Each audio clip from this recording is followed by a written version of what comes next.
நேத்து நாடாளுமன்றத்திலே ஒன்றிய அரசாங்கம் தமிழ்நாட்டுக்கு எதிராக ஒரு மசோதாவை கொண்டு வருது.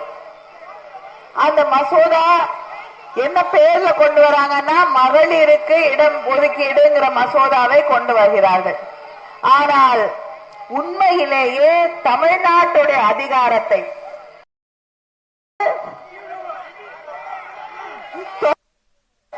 தோல்விகள் தான் நம்மதான் இருக்கும்.